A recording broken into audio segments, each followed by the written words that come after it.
Hello students, कैसे हैं आप सब लोग। उम्मीद है आप लोगों ने जो पहला यूनिट था, मतलब माइक्रो इकोनॉमिक्स का डिफरेंस मैक्रो इकोनॉमिक्स के साथ, माइक्रो इकोनॉमिक्स में what to produce, how to produce and for whom to produce, वो बहुत अच्छे से कर लिया होगा।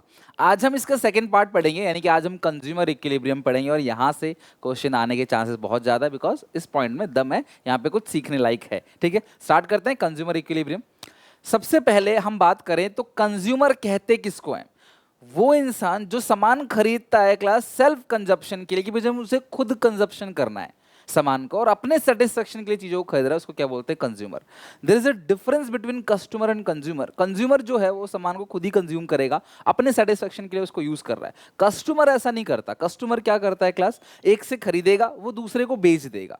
तो कंज्यूमर वो है जो खुद ही कंज्यूम करेगा, और वो इक्विलिब्रियम में कब आएगा वो हमें पढ़ना है। सबसे पहले बात करते हैं इक्विलिब्रियम की। इक्विलिब्रियम कहते किसको है? इक्विलिब्रियम मतलब जहां पे आप सबसे ज्यादा खुश हो, सेटिस्फाइड हो पूरी तरीके से। मैं 100 रुपए का सामान लेके आता हूं और मुझे 100 रुपए का सेटिस्फेक्शन मिलता है क्लास, इसका मतलब मैं इक्विलिब्रियम में हूं। मैंने जितना प्राइस दिया मुझे उतना सेटिस्फेक्शन मिला, it means I am in equilibrium. So कोई भी कंज्यूमर इक्विलिब्रियम में कब आता है? When he gets maximum satisfaction.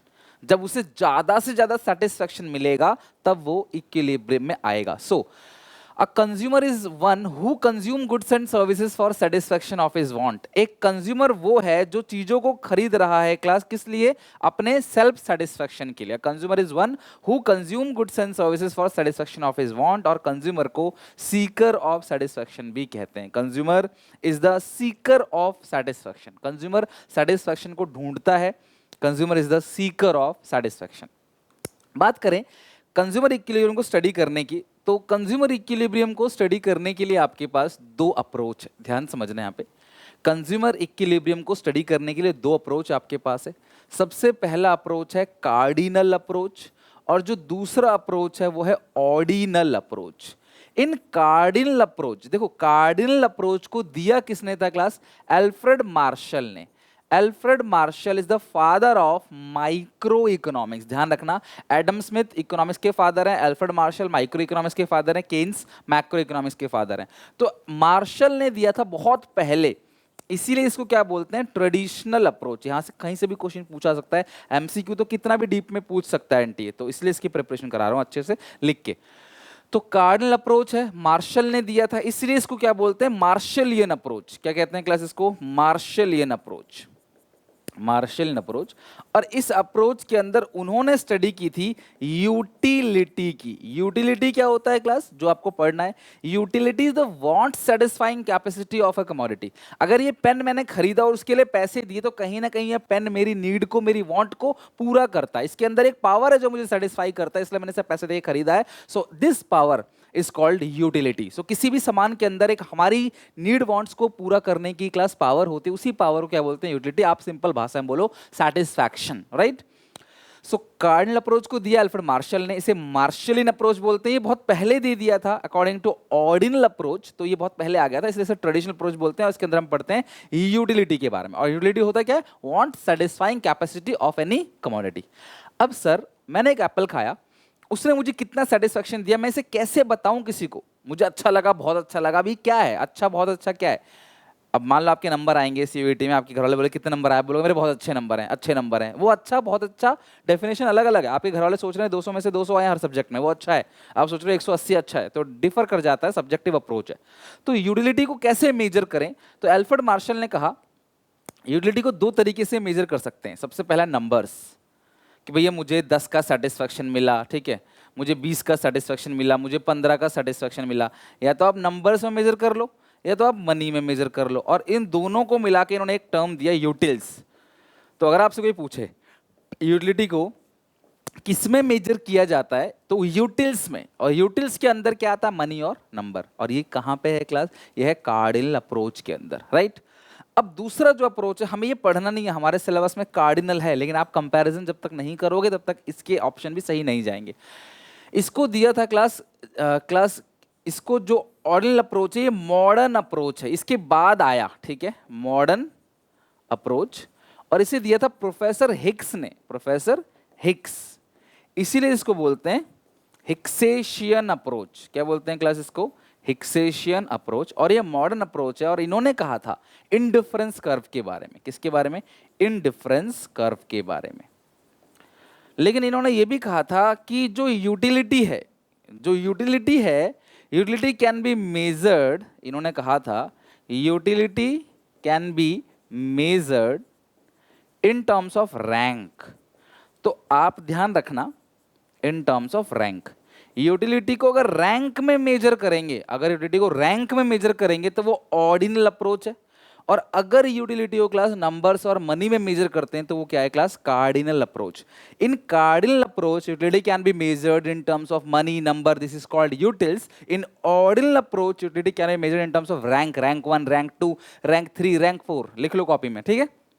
लेकिन हाँ, ये हमें नहीं पढ़ना है, हमें सिर्फ और सिर्फ क्या पढ़ना है? Cardinal approach. और आज हम इसी चीज को क्या करेंगे? प्रोसीड करेंगे। ओके, चलो कुछ बातें आपको समझ आ गई।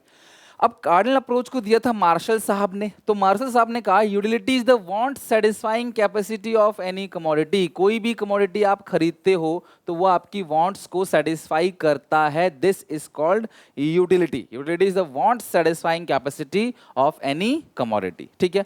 अब इसके अंदर दो चीजें आती हैं। सबसे पहला है टोटल यूटिलिटी, और दूसरा क्या है class? Marginal utility. Total utility क्या है? It is sum total of utility derive from consumption of all units of a commodity. किसी भी कमोडिटी के ज्यादा से ज्यादा यूनिट को आप कंज्यूम करते हो, उससे जो सेटिस्फेक्शन मिलेगा that is called total utility. कहने का मतलब क्या है? आपको भूख लगी थी, आपने एक एप्पल खाया, आपको 10 का सेटिस्फेक्शन मिला, मान लिया 10 का। आपने 2 खाया, आपको दोनों मिलाकर जो सेटिस्फेक्शन मिला that is called total utility. 2 commodity को मिला के मुझे 18 का, 18 का सेटिस्फेक्शन मिला, this is called total utility. मतलब जब आप सारे यूनिट को कंज्यूम करते हो, उससे जो सेटिस्फेक्शन मिलता है उसको बोलते हैं टोटल यूटिलिटी। अब वो कैसे निकाला जा सकता है? ध्यान रखना, फॉर्मूला क्या है? फॉर्मूला चलो आगे बताऊंगा आपको।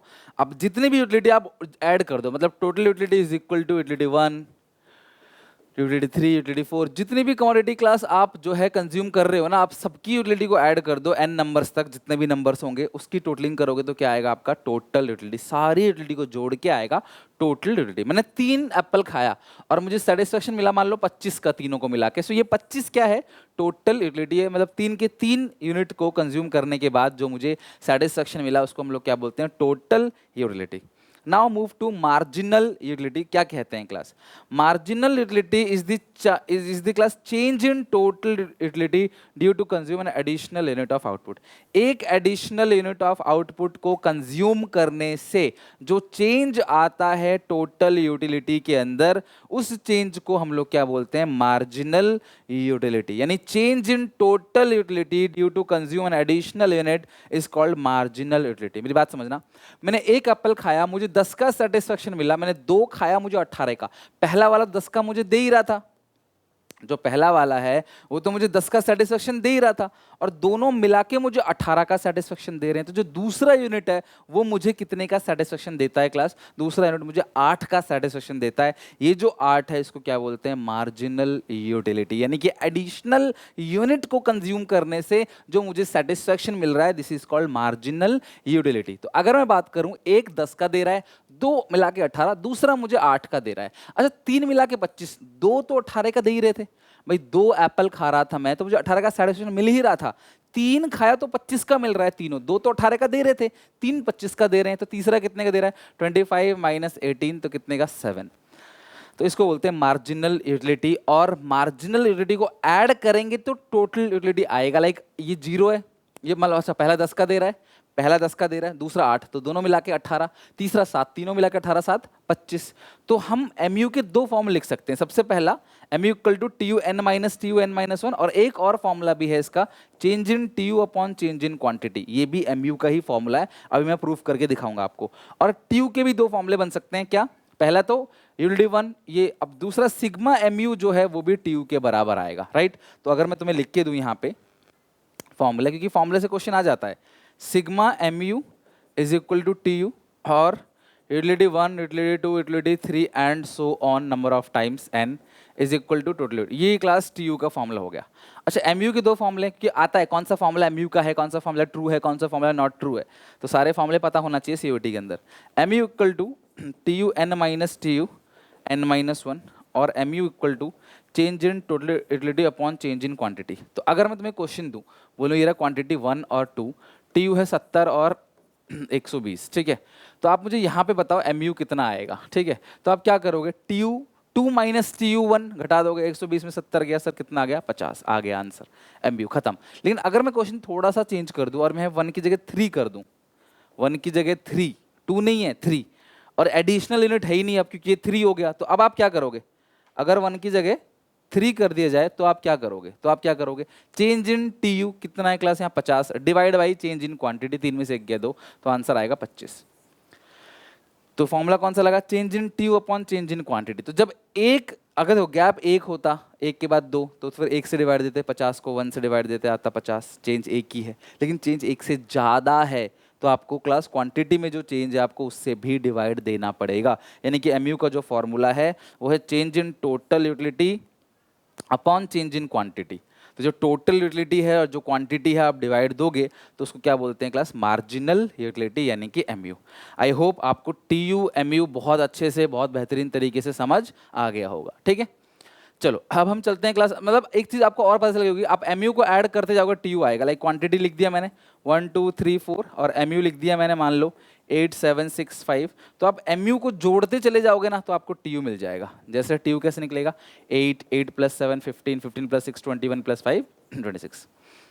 तो टीयू को माइनस करते चले जाओगे एमयू आएगा, एमयू को ऐड करते जाओगे टीयू आ जाएगा। ये तो न्यूमेरिकल का पार्ट हो गया, ये भी मैंने कवर कर लिया। Okay, next calculation of TU MU, मैंने बता दिया आपको टीयू एमयू कैसे कैलकुलेट करोगे। नाउ अब इसके अंदर एक लॉ है जो बहुत इंपॉर्टेंट है, जो आपको जरूर पढ़ना चाहिए, इसका डायग्राम शेड्यूल और इसमें एक रिलेशनशिप है, सब कुछ अच्छे से करेंगे, ध्यान समझना लॉ। फिर पढ़ेंगे consumer equilibrium in case of single commodity, then in case of double commodity. बस इतना ही हमारे सिलेबस का पार्ट है जो करा रहा हूँ class, strictly as per सीयूडी syllabus. और कितना डीपली क्वेश्चन पूछ सकता है मैं उसको अच्छे से करा रहा हूँ, एकदम डीपली करा रहा हूँ, इसको रिवीजन की तरह मत समझो, कंप्लीट चल रहा है अच्छे से। Law of diminishing marginal utility क्या कहता है law, as a consumer consume more and more units of a commodity, जब एक कंज्यूमर ज्यादा से ज्यादा यूनिट कंज्यूम करता है किसी भी कमोडिटी का, then the marginal utility derive from each and additional unit goes on diminishing. यानी कि जो मार्जिनल यूटिलिटी है वो हमेशा फॉल होता है। एमयू का नेचर क्या है बेटा, एमयू हमेशा घटेगा, घटते घटते जीरो भी हो जाएगा, नेगेटिव भी चला जाएगा। तो जो मार्जिनल यूटिलिटी है उसका नेचर क्या है क्लास, वो हमेशा फॉल होता है। एमयू ऑलवेज फॉल, एमयू घटते घटते जीरो भी होगा, एमयू जो है वो नेगेटिव भी जाएगा, मार्जिनल यूटिलिटी हमेशा फॉल होगा, यही उसका क्लास नेचर है। तो MU always falls, become zero and negative. अच्छा, लॉ ऑफ डीएमयू क्या कहता है, और ये लॉ ऑफ डीएमयू जो कहता है ना वो बिल्कुल सही भी है। जैसे जैसे किसी भी कमोडिटी की ज्यादा से ज्यादा यूनिट्स को हम कंज्यूम करते चले जाते हैं, तो जो मार्जिनल यूटिलिटी है जो कि एडिशनल यूनिट से मिल रहा है, जो मार्जिनल यूटिलिटी है derive from N additional unit of output, वो गोज ऑन डिक्लाइनिंग, वो घटता चला जाता है। एमयू घटता चला जाता है, घट के जीरो माइनस। भाई मुझे भूख लगी, मैंने पहली रोटी खाई तो मुझे सबसे ज्यादा सेटिस्फेक्शन देगी, फिर दूसरा आ गया तो इतना सेटिस्फेक्शन नहीं देगा, तीसरा आ गया तो इतना सेटिस्फेक्शन नहीं देगा। पहला मोबाइल फोन जब आपने खरीदा था, आपको पहला मोबाइल फोन जब आपको मिला था, आप कितने खुश हो गए, फिर उसके बाद दूसरे में इतना मजा नहीं आता, वो चीजें कॉमन हो जाती हैं, फिर एक टाइम पे बाद कुछ फर्क नहीं पड़ता उससे। पहला मोबाइल फोन आता है, आप बिल्कुल दाग लगने नहीं देते, अच्छे से पूछ पाछ के हमेशा साफ वाफ करके रखते हो, फिर कैसे फेंक देते हो। तो लॉ ऑफ डीएमयू क्या कहता है, किसी भी चीज का ज्यादा होना आपके पास, आप उसकी वैल्यू नहीं समझते। लेकिन ये लॉ मनी पे, नशीली पदार्थ पे क्लास एप्लीकेबल नहीं होता, ठीक है। सो ये लॉ क्या कहता है क्लास कि कोई भी यूनिट अगर हम ज्यादा कंज्यूम करेंगे तो उसके एडिशनल यूनिट से हमें सेटिस्फेक्शन जो है वो पहले से कम मिलेगा। एक पहली रोटी आपको ज्यादा सेटिस्फाई करेगी, दूसरी थोड़ी कम, तीसरी थोड़ी कम, और एक जगह आके आपका पेट फुल हो गया, आपकी अम्मी आपको रोटी देंगे, आपको मजा ही नहीं आएगा, फिर भी खा ले तो पेट खराब हो जाएगा, फिर और घिन आने लगेगी, खराब लगने लगेगा सामान वो जो खा रहे हो आप, ठीक है। अजम्पशन क्या है इसके लिए, कंज्यूमर रैशनल। अब मेरी बात को वही एग्री करेगा जो बुद्धिमान है, मतलब जिसमें सोचने समझने की ताकत है, कंज्यूमर रैशनल। अगर उसकी दिमागी हालत खराब है तो उसको पता नहीं चलेगा मुझे क्या अच्छा लग रहा है, क्या वो मट्टी खा रहा है, वो कुछ भी से पागल नहीं होते, पागल जू निकाले खाते हैं, आपने देखा हुआ पागलों को, तो क्या पता चल रहा है। तो वो कंज्यूमर रैशनल होना चाहिए पहली बात। और ये होना किसमें चाहिए, कार्डिनल अप्रोच के अंदर। और only standard unit of the commodity are taken like cup of tea, not a spoon of tea. एक स्टैंडर्ड यूनिट चूज करो, पहला यूनिट ज्यादा सेटिस्फेक्शन देगा दूसरे से, लेकिन पहला यूनिट स्टैंडर्ड होना चाहिए। लाइक चाय पी रहे हो चम्मच से नहीं, पहला कप ऑफ टी ज्यादा सेटिस्फेक्शन देगा दूसरे कप ऑफ टी से, राइट। अगला कंटिन्यूअस कंजप्शन, ध्यान रखना क्लास, अजम्पशन से भी क्वेश्चन आता है। कंटिन्यूअस कंजप्शन मतलब आपने रुकना नहीं है बिल्कुल भी, ये नहीं कि अभी एक खाया एक शाम को खा रहे हो, नहीं, कंटिन्यूअस कंजम्पशन, यानी कि आपको रुकना नहीं है, line by line continue consumption करना है, तभी पता चलेगा पहला ज्यादा दे रहा है सेटिस्फेक्शन, दूसरा कम दे रहा है, तीसरा और कम दे रहा है। अगला है class, homogeneous product should be taken. Continuous तो है ही है, साथ में होमोजीनियस होना चाहिए। होमोजीनियस मतलब एक जैसा, ये नहीं कि पहला वाला एप्पल जो है वो आप खा रहे हो घटिया क्वालिटी का 50 रुपए किलो, दूसरा वाला एप्पल खा रहे हो 250 रुपए किलो, तो आपको दूसरा वाला एप्पल पहले वाले से ज्यादा सेटिस्फेक्शन देगा। आप बोलो सर लॉ ब्रेक कर गया, लॉ कह रहा था दूसरा कम देगा, सर दूसरा ज्यादा दे रहा है, तो दूसरा अच्छा भी तो है, तो यहाँ पे लॉ काम नहीं करेगा। लॉ कहता है कि आप कंटिन्यू कंजम्पशन करो और एक साथ कंजम्पशन करो और सारा का सारा सामान एक जैसा होना चाहिए, गुड्स होमोजीनियस नेचर का होना चाहिए, यानी सारा सामान एक जैसी क्वालिटी का होना चाहिए, यानी कोई बहुत सस्ता क्वालिटी का, कोई बहुत अच्छी क्वालिटी का, तभी क्लास यहाँ पे आप लॉ काम करते देख पाओगे। अब है इसका डायग्राम स्केड्यूल। तुम जब भी इसका स्केड्यूल बनाते हो, अगर तुम होते 11 12 में तुमसे कहता कैसे बनाना है, बट अभी तो इतनी जरूरत है नहीं, बस आप ध्यान रखो एमयू हमेशा घटेगा और घट के 0 और माइनस में जाएगा। बस तुम कैसे भी घटाओ, तुम 100 से घटाओ, 5 से घटाओ, 3 से घटाओ, 8 से घटाओ, 9 से घटाओ, घटा देना बस।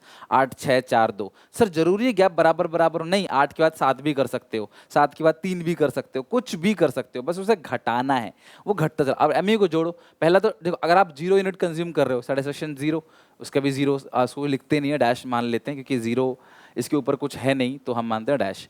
अब सुनो, पहला 8 का दे रहा था तो पहला 8, 8 प्लस 6, दूसरा 6 का, 8 प्लस 6 14 4 18 2 20, 20 प्लस 0 20, 20 माइनस 1 माइनस 2 18। तो आप एक चीज नोटिस करो क्लास, ये इसका डायग्राम है, आप इसका डायग्राम में फिर से बना के दिखाता हूँ आपको, इसमें जो कुछ चीजें लिखवानी भी हैं आपको, जो आप ध्यान रखना, क्वेश्चन यही सब पूछता है, मतलब मैं वही चीज की प्रैक्टिस कर रहा हूँ जिससे आपको क्वेश्चन पूछा जाता है कि हाँ यार यहाँ से एमसीक्यू बन सकता है, ठीक है। अब देखो ये है क्लास आपका टोटल यूटिलिटी, तो जहां पर टीयू बिल्कुल मैक्सिमम है उस कॉरेस्पॉन्डिंग लाइन पे आप खींचोगे और एमयू को आप यहीं से इस लाइन से, मान लो ये लाइन है, इससे पास कराओगे, ये एमयू है, ये एक्स एक्सिस है, ये है टीयू और एमयू बना रहे हो, ये यूनिट्स कंज्यूम है, वाई एक्सिस है, टीयू एमयू, ये डायग्राम समझ रहे हो बात को। एमयू कंटिन्यू घटेगा और टीयू क्लास क्या होगा, पहले बढ़ेगा, पहले तेजी से बढ़ेगा, देखो ऐसे तेजी से जा रहा है, फिर धीरे धीरे जा रहा है, फिर घट के फिर डाउन, तो पहले तेजी से जाएगा ऊपर, फिर धीरे धीरे जाएगा, फिर टॉप पे और फिर यहाँ पे डाउन। तो ये पॉइंट पे एमयू जो है वो 0 है, इसी कॉरस्पॉन्डिंग लेवल पे टीयू जो है मैक्सिमम। तो आप अगर रिलेशनशिप की बात करो तो टीयू जब इंक्रीज करता है तो एमयू घट रहा है लेकिन पॉजिटिव है, TU increase MU positive, TU maximum MU 0, TU falls MU negative. ध्यान रखना, टीयू इंक्रीज करेगा, टोटल यूटिलिटी इंक्रीज करेगा, टीयू इंक्रीज करेगा तो वो अपने मैक्सिमम लेवल पे पहुंचेगा, तो वहां पे एमयू 0 हो जाएगा। जैसे ही टीयू फॉल हुआ क्लास, एमयू कहाँ चला जाएगा, माइनस में चला जाएगा। मेरी बात समझ रहे हो, टीयू इंक्रीजेस, एमयू जो है मैक्सिमम है और एमयू क्लास क्या है, घट रहा है लेकिन पॉजिटिव है, TU maximum MU 0, TU fall होगा क्लास और एमयू क्या चला जाएगा, माइनस में चला जाएगा। TU increases, total utility class increase कर रहा है तो एमयू फॉल हो रहा है लेकिन पॉजिटिव है। टोटल यूटिलिटी जब मैक्सिमम पॉइंट पहुंचता है एमयू 0 हो जाता है और जैसे ही टीयू घटना स्टार्ट होगा एमयू नेगेटिव चला जाएगा। तुमको स्केड्यूल से दिख रहा होगा, ये देखो क्लास जब तक ये बढ़ रहा है 18 20 तक ये पॉजिटिव है, जैसे ही क्लास फिर ये 0 हो गया मैक्सिमम, ये मैक्सिमम है वो 0 है, इसको मैक्सिमम नहीं मानते, है तो वो भी मैक्सिमम लेकिन सबसे एंड वाले को मानते हैं कि सबसे लास्ट तक बढ़ते बढ़ते सबसे लास्ट तक कब गया, 5 तक गया, और जैसे ही ये क्लास 20 से 18 हुआ ये माइनस में चला गया। एक बात और जो तुम्हें क्लास पूछता है, जब एमयू 0 रहता है उसे पॉइंट ऑफ क्लास सैटिटी बोलते हैं। क्या बोलते हैं, पॉइंट ऑफ सैटिटी, SATIETY, सैटिटी। और जहां पे टीयू मैक्सिमम है उस पॉइंट को बोलते हैं सैचुरेशन पॉइंट। तो ध्यान रखना, सैचुरेशन पॉइंट में टीयू मैक्सिमम एमयू 0 होता है, पॉइंट ऑफ सैटिटी में एमयू 0 टीयू मैक्सिमम, बात बराबर है, बस अलग अलग पॉइंट के अलग अलग नाम दे रखे, लेकिन है ये पॉइंट है क्लास कॉरस्पॉन्डिंग ही, यानी कि बिल्कुल बराबर बराबर। तो रिलेशनशिप भी क्लियर हो गया क्लास, डायग्राम भी अच्छे से क्लियर हो, relationship TU increase MU positive, TU maximum MU 0 है ना, और saturation point MU 0 point of satiety, और TU falls MU negative. TU तभी घटेगा जब क्लास एमयू नेगेटिव होगा, या फिर आप समझ लो जैसे टीयू घटेगा एमयू नेगेटिव आ जाएगा, बात बराबर है, ठीक है।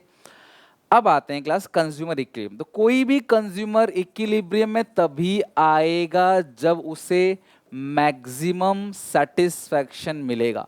A consumer is in equilibrium at a point where he gets maximum satisfaction. कोई भी कंज्यूमर इक्विलिब्रियम में तभी आता है जब उसे मैक्सिमम, ज्यादा से ज्यादा क्या मिलता है क्लास? सेटिस्फैक्शन मिलता है. Consumer is a Sikar of satisfaction. Consumer क्या ढूंढता है क्लास? सेटिस्फैक्शन. और कोई भी कंज्यूमर तभी इक्विलिब्रियम में आएगा जब उसे मिलेगा मैक्सिमम सेटिस्फैक्शन. और सेटिस्फैक्शन का मतलब ये नहीं सर हमें फ्री में मिल जाएगा तो हम सेटिस्फाई हो जाएंगे. सेटिस्फैक्शन मतलब प्राइस के कंटेक्स्ट में बात करेंगे, मतलब जितना पैसा दे रहे हैं. इंडिया में, इंडिया छोड़ो क्लास, पूरे देश में हमारे साथ ऐसा होता है कि हम जितना पैसा देते हैं हमें उतनी भी वैल्यू नहीं मिलती. हम कहीं 100 रुपये खर्च कर रहे हैं, हमें उतनी वैल्यू नहीं मिलती कहीं से भी. लेकिन अगर आपको उतनी ही वैल्यू मिल जाए ना, 100 का 100, तो भी आप खुश हो. चलो यार ठीक है, मेरे को महंगा भी नहीं पड़ा, सस्ता भी नहीं पड़ा, बहुत अच्छा है. यानी आप सेटिस्फाई हो. तो इसको बोलते हैं क्लास कंज्यूमर सेटिस्फैक्शन या कंज्यूमर इक्विलिब्रियम. अब इसके दो अप्रोच हैं, दो अलग अलग नजरिया है जिससे क्लास आप पढ़ सकते हो. अप्रोच वन होता है single commodity case. Approach one जो है वो है सिंगल कमोडिटी केस या वन कमोडिटी केस ही बोलते हैं उसको. सिंगल कमोडिटी केस या वन कमोडिटी केस. और जो सिंगल कमोडिटी केस है यानी वन कमोडिटी केस होता है, सिंगल या वन कमोडिटी केस, यहां पे कोई भी इंसान सिर्फ एक ही कमोडिटी कंज्यूम कर रहा है. Let's take an example for X. यहां पे आप सिर्फ एक्स खरीद रहे हो, कोई भी एक सामान है.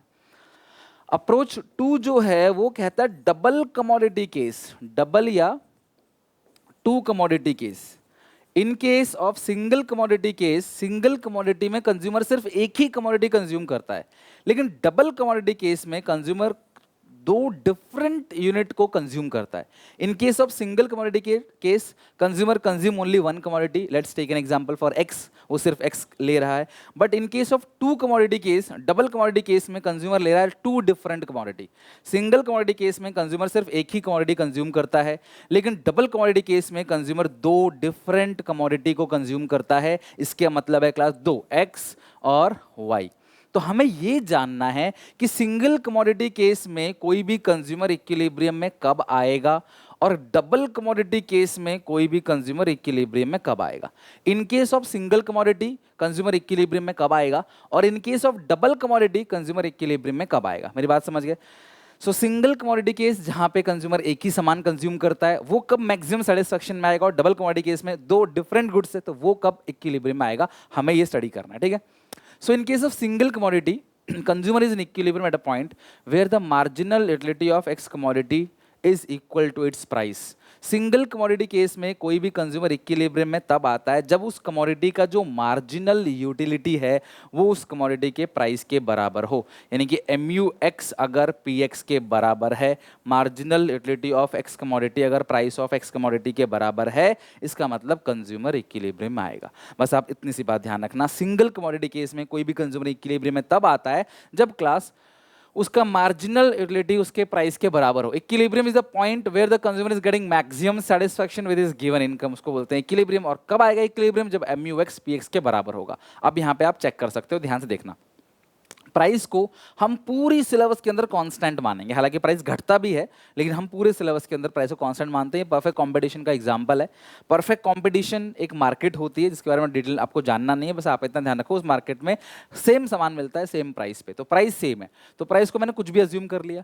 MU घटेगा तो घटाया 10, 8, 6, एक जगह मुझे बराबर करना है.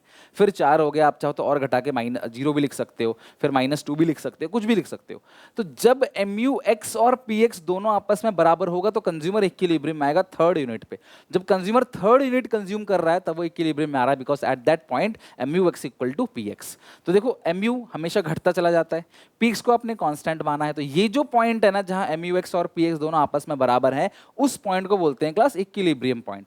और ये जो ऊपर का पूरा एरिया है, this is called consumer surplus. ये जो ऊपर का एरिया है उसको हम लोग क्या बोलते हैं? Consumer surplus. ध्यान रखना, क्या बोलते हैं? Consumer surplus.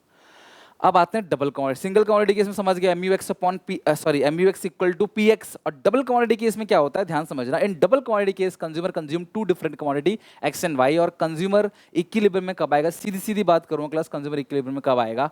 जब MUX अपॉन PX बराबर होगा MUY upon PY. The ratio of marginal utility of X commodity to its price is equal to the ratio of marginal utility of Y commodity to its price. तब consumer equilibrium आएगा. या फिर आप सीधा ये कह सकते हो MUX upon MUY equal to P X upon P Y, तब कंज्यूमर क्या आएगा क्लास, इक्विलिब्रियम में आएगा. So consumer is in equilibrium at a point where the ratio of marginal utility of X commodity to its price is equal to the ratio of marginal utility of Y commodity to its price, या फिर कह सकते हो तो ratio of both the commodity marginal utility is equal to the ratio of price of the both commodity. दोनों ही बात सही है, टिक मारने के लिए आ सकता है, ध्यान समझना, ठीक है. तो यहां पे कंज्यूमर इक्विलिब्रियम आएगा. कहने का मतलब 1 रुपए में, ये 1 रुपए में एक्स का सेटिस्फेक्शन है, 1 रुपए में एक्स इतना सेटिस्फेक्शन देगा, 1 रुपए में वाई इतना सेटिस्फेक्शन देगा. तो जहां पे एक कॉमन प्राइस पे वैल्यू ऑफ मनी कांस्टेंट मान के दोनों कमोडिटी जो सेटिस्फेक्शन दे रहे हैं, कुल मिला के दोनों यूनिट जब बराबर, दोनों कमोडिटी जब बराबर बराबर सेटिस्फेक्शन देते हैं, दोनों जब बराबर बराबर रहते हैं, तब कंज्यूमर सेकंड कमोडिटी केस में इक्विलिब्रियम में आ जाता है. तो ये है क्लास डायग्राम, ये है क्लास एक्स का, ये है वाई का, ये M U X M U Y जहाँ पे कट करते हैं प्राइस कांस्टेंट मान के. ये जो पॉइंट है क्लास क्या है, इक्विलिब्रियम पॉइंट, इसको बोलते हैं equilibrium point, right. Two commodity case में देखो M U X M U Y, जहाँ पे M U X M U Y दोनों बराबर है, ये पॉइंट है क्लास आ गया आपका इक्विलिब्रियम पॉइंट. और टू कमोडिटी केस में कंज्यूमर यहाँ पर इक्विलिब्रियम में आता है. आई होप आप अच्छे से क्लास 2 कमोडिटी केस और 1 कमोडिटी केस समझ गए, ठीक है. अच्छा सर समझ आ गया. 1 कमोडिटी केस में M U X P X के बराबर होगा, 2 कमोडिटी केस में M U X upon P X equal to M U Y upon P Y होगा. या फिर आप इसको चेंज कर सकते हो, M U X upon M U Y equal to P X upon P Y. बात बराबर है. हाँ सर समझ आ गया. लेकिन व्हाट हैपेंस, देखो अगर M U X upon P X बराबर है M U Y upon P Y के, लिख लेना क्लास इसको, तो इसका मतलब क्या है, कंज्यूमर इक्विलिब्रियम में. अच्छा मैंने आपसे ये भी कहा था, इसके नोट्स मैं आपको दे दूंगा. कहाँ पे, SPCC ऐप डाउनलोड कर लेना, डिस्क्रिप्शन बॉक्स में लिंक है, वहाँ फ्री स्टडी मटेरियल के अंदर जाना, फ्री में क्लास आपको एक फोल्डर मिलेगा CVT माइक्रो इकोनॉमिक्स या माइक्रो इकोनॉमिक्स CVT ऐसा कुछ करके, उसके अंदर क्लास आप मैं ये डाल दूंगा, आप यहाँ से चेक कर सकते हो. So M U X upon P X equal to M U Y upon P Y, तो कंज्यूमर इक्विलिब्रियम में है. लेकिन अगर M U X upon P X is greater than M U Y upon P Y है, तो consumer का reaction क्या होगा, कंज्यूमर का बिहेवियर क्या होगा. मेरी बात समझना, अगर M U X upon P X is greater, M U X upon P X ज्यादा है M U Y upon P Y से, तो कंज्यूमर का रिएक्शन क्या होगा, तो ही और she should consume more of x. देखो जो ज्यादा है वो उससे ज्यादा कंज्यूम करेगा, है ना. ही और she should more of X, X जो है वो क्लास ज्यादा है, more of X and less of Y. ठीक है, मेरी बात ध्यान समझना, सीधी सीधी बात बोलूंगा आपसे, जो कमोडिटी ज्यादा सेटिस्फेक्शन दे रहा है ना क्लास, आप उसको और ज्यादा कंज्यूम करो, उससे सेटिस्फेक्शन कम हो जाएगा. इसे कम कंज्यूम करोगे सेटिस्फेक्शन बढ़ जाएगा, और बाद में क्लास ये दोनों इक्विलिब्रियम में आ जाएगा. तब तक आपको इसे ज़्यादा कंज्यूम करना है, इसे कम कंज्यूम करना है. यानी कि जो ज़्यादा है कंज्यूमर उससे ज़्यादा कंज्यूम करे, जो कम है उसे और कंज्यूम करे, तो क्लास कंज्यूमर किस में आ जाएगा, इक्विलिब्रियम के अंदर आ जाएगा. ठीक है. अच्छा what happen if M U X upon, देखो देखिए लॉ ऑफ डीएमयू क्या कहता है, जिसको आप ज़्यादा कंज्यूम करोगे सेटिस्फेक्शन घटता चला जाएगा. लॉ ऑफ डीएमयू कहता है ना, आप ये ज़्यादा इसे और कंज्यूम करो सेटिस्फेक्शन घट जाएगा, इसे कम कंज्यूम करो सेटिस्फेक्शन बढ़ जाएगा, और दोनों इक्विलिब्रियम में आ जाएगा. अच्छा what happen if M U X upon P X is less than M U Y upon P Y, तो उसे क्या करना चाहिए, ही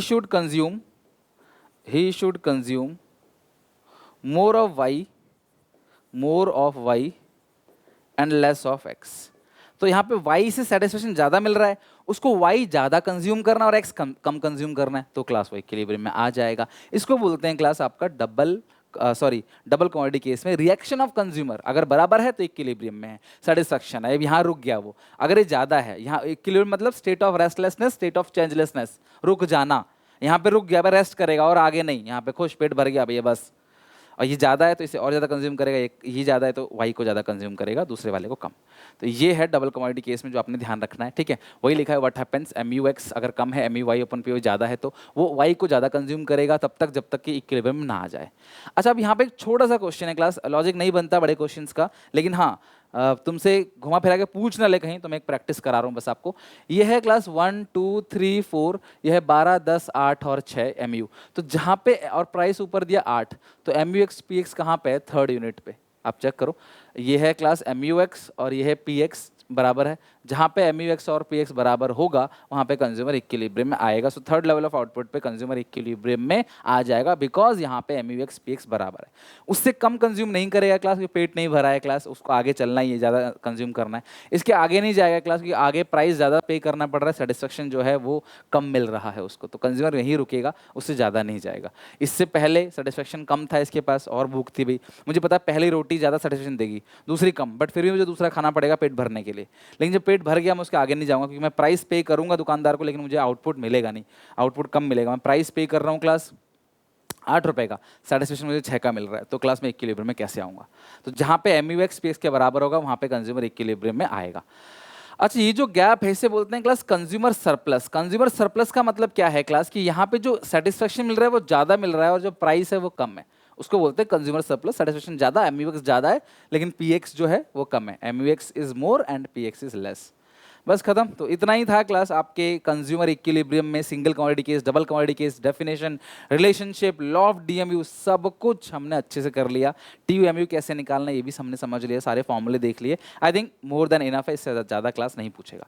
अब अगली क्लास के अंदर हमारा जो डिमांड टॉपिक है वो हम पूरा का पूरा अच्छे से पढ़ेंगे। देन क्लास हम लोग फिर पढ़ेंगे इलास्टिसिटी ऑफ डिमांड, वो अच्छे से करेंगे। तो उम्मीद है क्लास आपको अच्छा लगा होगा, आपको समझ आया होगा। अगर आपको यहाँ तक समझ आया, डेफिनेटली क्लास सपोर्ट करना और शेयर करना इस चैनल को अपने सारे दोस्तों में। मिलते हैं नेक्स्ट वीडियो में। Take care, bye, God bless you.